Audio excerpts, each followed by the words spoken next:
Hello, welcome. This is BlockchainBloom, the blockchain educator. I'm Metal Pink, and in today's video, I'm going to talk about that the crypto exchange Binance freezes $450,000 from Curve Finance hack, and this is basically the 83% of the funds which were stolen from Curve Finance.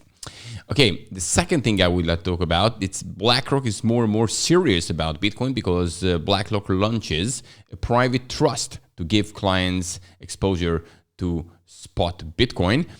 And we have here MakerDAO's co-founder, and he proposed removing 3.5 billion USDC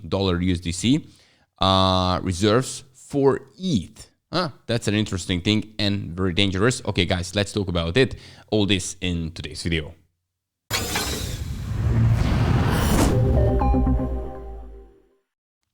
And if you would like to get the daily fresh cryptocurrency and blockchain news, simply subscribe to this YouTube channel, BlockchainBloom, because every single weekday I'm bringing them for you.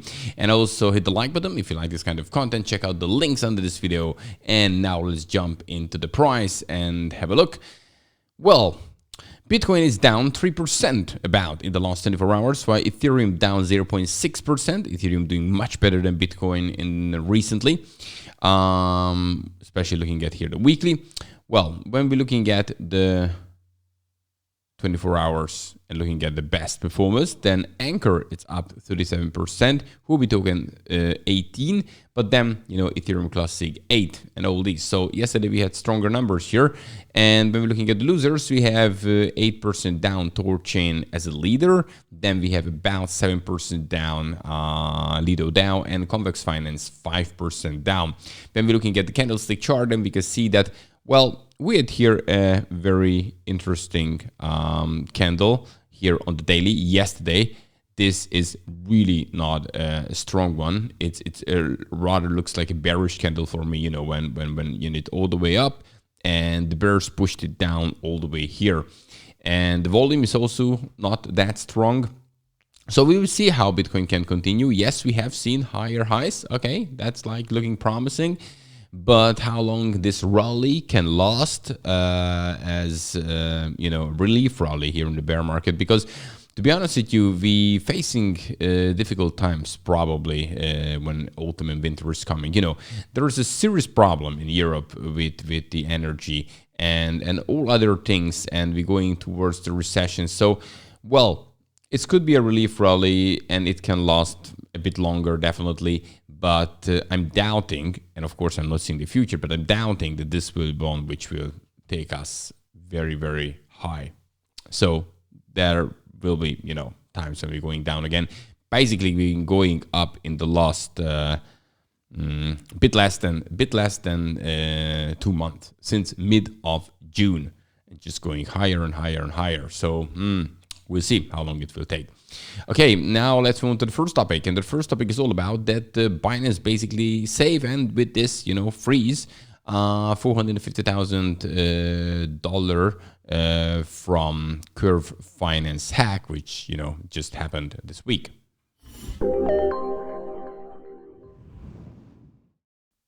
So, well, Binance is here the hero because the exchange freezes $450,000 from the Curve Finance hack. Binance CEO today reported that the crypto exchange managed to recover roughly 83% of the funds stolen from Curve Finance on Monday. So that's pretty good. CZ is saying that we are working with law enforcement to return the funds to the users. The hacker kept on sending the funds to Binance in different ways, thinking we can't catch it.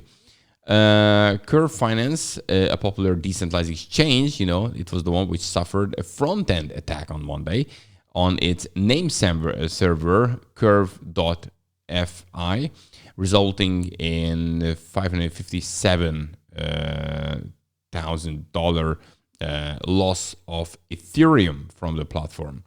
And the Binance actually wasn't the only exchange that catch Curve thieves either. On Tuesday, crypto exchange FixFloat reported that it had also caught and froze 112 Ethereum, which is roughly $211,000 dollar on today's price. Okay, so, well, on August 11th, Curve Finance reported that it had, who doesn't know the background, suffered a DNS attack called cache poisoning.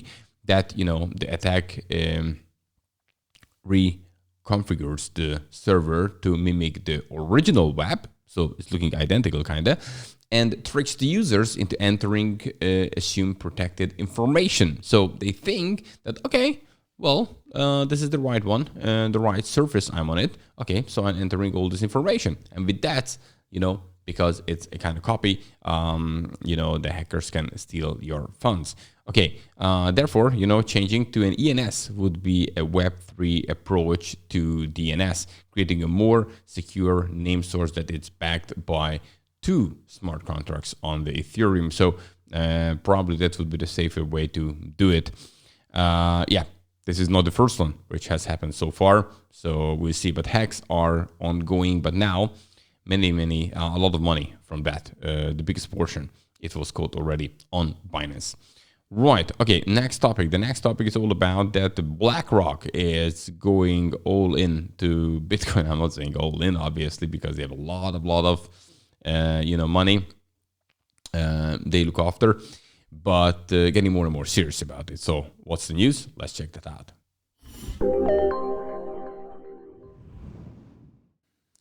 So saying it a bit more modestly, it's like, so BlackRock is getting more and more serious about Bitcoin because they yesterday, basically, they announced that, so on Thursday, that they launched a private trust to give clients exposure to spot Bitcoin. And, well, we can see recently they teamed up with Coinbase, obviously, to help the clients. Because, they can see what kind of needs their clients, their investors have. And at the beginning of the year, there were more and more, demand investing in Bitcoin, mostly in Bitcoin when it comes to cryptocurrency. So there's a push from one side, and therefore, if they don't want to lose those investors, because they definitely are looking to get into the Bitcoin somehow, they have to come up with something.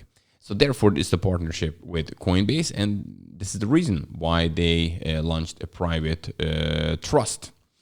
And well, when clients from BlackRock, which are giants, actually taking it serious and taking advantage on it, even just a portion of them, it can mean quite a lot for crypto. And don't forget, as soon as the regulations will be clear, just about stable coins, Bitcoin, a couple of things, not deeply in the whole crypto industry, just get Bitcoin right, the stable coins, and a couple of things.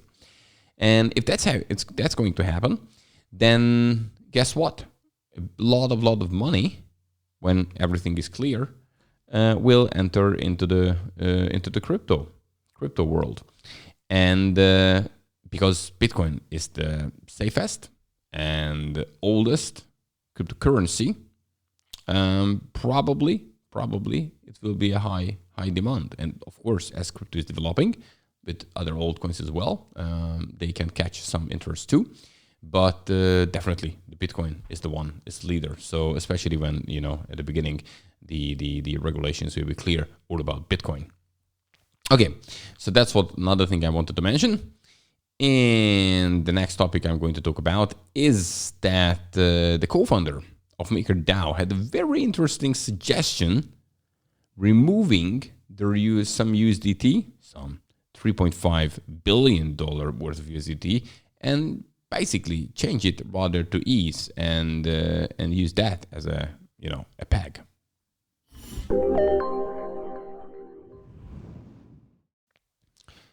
So let's share the screen.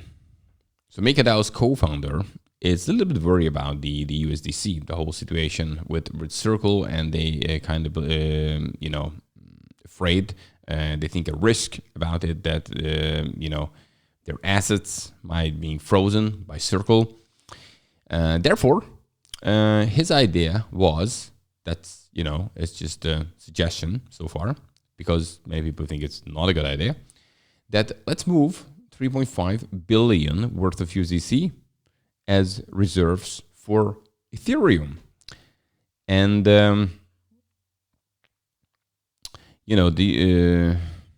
so basically here, let's read it out. That's correct. And MakerDAO's co-founder recently proposed removing all USDC from the DAI stablecoin's PEG stability module.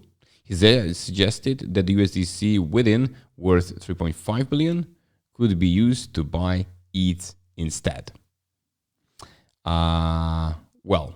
Yet, despite what such a conversation could be to boost ETH price, even Vitalik Buterin is saying it's a terrible idea. So why about 50% of its reserves are, comprised of USDC? The second half contains ETH and other less centralized cryptos. Theoretically, converting USDC reserves into ETH could remove the risk of MakerDAO's asset being frozen by Circle, and bolster ETH's price to both. But, and here's an important thing, just what happened to Terra Luna. We have their DAI, algorithmic stablecoin. So having ETH as a collateral, so which is backed by ETH, which, let's face it, it's quite volatile, right? Like, where in a month and a half ago, kinda, it was down at $900. Now it's up 1,007. So it's doubled, and guess what? It can go down again. So to use this as and change this USDC peg to ETH, I think on this market it's very, very risky.